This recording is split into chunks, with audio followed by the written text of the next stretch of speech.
Praise the Lord. മരണത്തിന്റെയും പാതാളത്തിന്റെയും താക്കോൽ യേശുക്രിസ്തുവിനുണ്ട് എന്ന വചനത്തിന്റെ അർത്ഥമെന്ത്? വെളിപ്പാട് പുസ്തകം 1-ാം അധ്യായം 18-ാം വാക്യത്തിലാണ് ഈ വചനമുള്ളത്. വായിക്കാം. ഞാൻ മരിച്ചവനായിരുന്നു, എന്നാൽ ഇത് എന്നേക്കും ജീവിച്ചിരിക്കുന്നു. മരണത്തിന്റെയും പാതാളത്തിന്റെയും താക്കോൽ എൻ്റെ കൈവശമുണ്ട്. മരണത്തിന്റെയും പാതാളത്തിന്റെയും എന്ന് പറഞ്ഞാൽ രണ്ട് കാര്യം അവിടെയുണ്ട്. മരണം എന്ന് പറയുന്നതിൽ തന്നെ രണ്ട് കാര്യമുണ്ട്. ഒന്നാമത്തെ കാര്യം, മരണം എന്ന് പറയുന്നത് യഥാർത്ഥ മരണം തന്നെ. അതായത് ഒരു മനുഷ്യൻ എപ്പോൾ മരിക്കണമെന്ന് തീരുമാനിക്കുന്നത് ദൈവമാണ്. മുമ്പ് അത് പിശാചായിരുന്നു തീരുമാനിച്ചിരുന്നത്. പിന്നെ മരണമെന്ന് പറയുന്നത് മരണത്തിൻ്റെ ആത്മാവാണ്.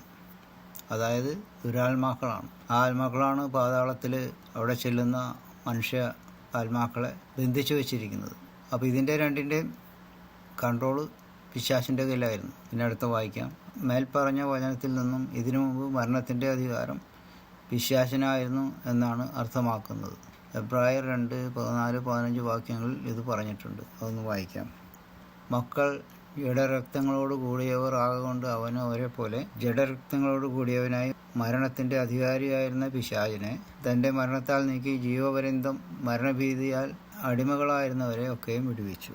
പിന്നെ ഇപ്പോഴും സകല ലോകവും സാത്താൻ്റെ അധീനതയിലാണ്. 1 യോഹന്നാൻ 5:19 പറഞ്ഞിരിക്കുന്നത്. വായിക്കാം. നാം ദൈവത്തിൽ നിന്നുള്ളവർ എന്ന് നാം അറിയുന്നു, സർവ്വലോകവും ദുഷ്ടൻ്റെ അധീനതയിൽ കിടക്കുന്നു. ദുഷ്ടൻ്റെ എന്ന് പറയുന്നത് പിശാചിൻ്റെ. എന്നാൽ യേശുക്രിസ്തു സാത്താൻ്റെ അധികാരത്തിന്മേൽ വാഴുന്നു. അതിന് കാരണം മത്തായിയുടെ സുവിശേഷം 28-ാം അധ്യായം 18-ാം വാക്യമാണ്. അതിൽ പറഞ്ഞിരിക്കുന്നത് വായിക്കാം. യേശു അടുത്ത് നിന്ന് സ്വർഗത്തിലും ഭൂമിയിലും സകല അധികാരവും എനിക്ക് നൽകപ്പെട്ടിരിക്കുന്നു. യേശുക്രിസ്തു മരിച്ചു ഉയർത്തെഴുന്നേറ്റ് ശിഷ്യന്മാരുടെ അടുത്ത് വന്ന് പറഞ്ഞ കാര്യമാണിത്. പിന്നെ വെളിപ്പാട് 20:13 മരണവും പാതാളവും തങ്ങളിലുള്ള മരിച്ചവരെ അന്ത്യവിധിക്കായി ഏൽപ്പിച്ചു കൊടുത്തു എന്ന് പറഞ്ഞിരിക്കുന്നതിൽ നിന്നും ദുരാത്മാക്കൾ, അതായത് മരണം പാതാളത്തിൽ ബന്ധനാവസ്ഥയിലാക്കിയിരിക്കുന്ന മനുഷ്യാത്മാക്കളെ അന്ത്യവിധിക്കായി വിട്ടുകൊടുക്കുന്നു എന്നാണ് അർത്ഥമാക്കുന്നത്. വചനമൊന്ന് വായിക്കാം. വെളിപ്പാട് 20:13 സമുദ്രം തന്നിലുള്ള മരിച്ചവരെ ഏൽപ്പിച്ചു കൊടുത്തു, മരണവും പാതാളവും തങ്ങളിലുള്ള മരിച്ചവരെ ഏൽപ്പിച്ചു കൊടുത്തു, ഓരോരുത്തന് അവനവൻ്റെ പ്രവൃത്തികൾക്കടുത്ത വിധിയുണ്ടായി. ഇനി അടുത്ത് വായിക്കാം.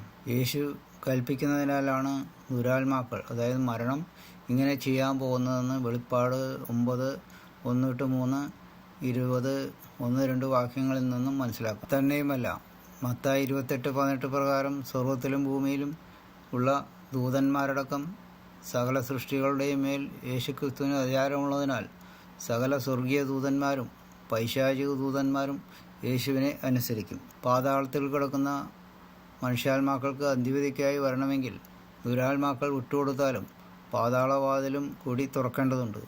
ഈ വാതിലിൻ്റെ താക്കോൽ വെളിപ്പാട് 1:18 പ്രകാരം യേശുവിൻ്റെ കൈവശമായതിനാൽ യേശു തന്നെയാണ് ഈ വാതിൽ തുറക്കുന്നത്. ദുരാത്മാക്കളെ, അതായത് മരണത്തെ പാതാളത്തിൽ നിന്നും ഭൂമിയിലേക്കും ഭൂമിയിൽ നിന്നും പാതാളത്തിലേക്കും അയക്കുന്നത് യേശുവിൻ്റെ കൽപ്പനയാലാണ്. വെളിപ്പാട് 9:1-3 വരെയുള്ള വാക്യങ്ങളിൽ 5-ാം കാഹളം ഊതുമ്പോൾ പാതാളത്തിൽ നിന്നും ദുരാത്മാക്കൾ, അതായത് വെട്ടിക്കിളികൾ, മനുഷ്യരെ ഉപദ്രവിക്കാൻ പുറത്തു വരുമെന്ന് എഴുതിയിരിക്കുന്നു.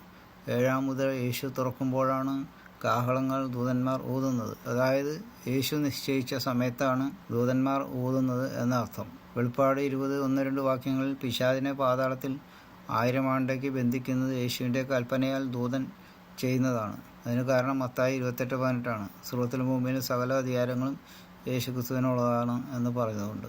ഇതിൽ നിന്നും മരണത്തിൻ്റെയും പാതാളത്തിൻ്റെയും താക്കോൽ യേശുക്രിസ്തുവിനും ഉണ്ട് എന്ന് പറയുന്ന വചനത്തിൻ്റെ അർത്ഥം എന്താണെന്ന് എല്ലാവർക്കും മനസ്സിലാക്കിയെടുക്കാം.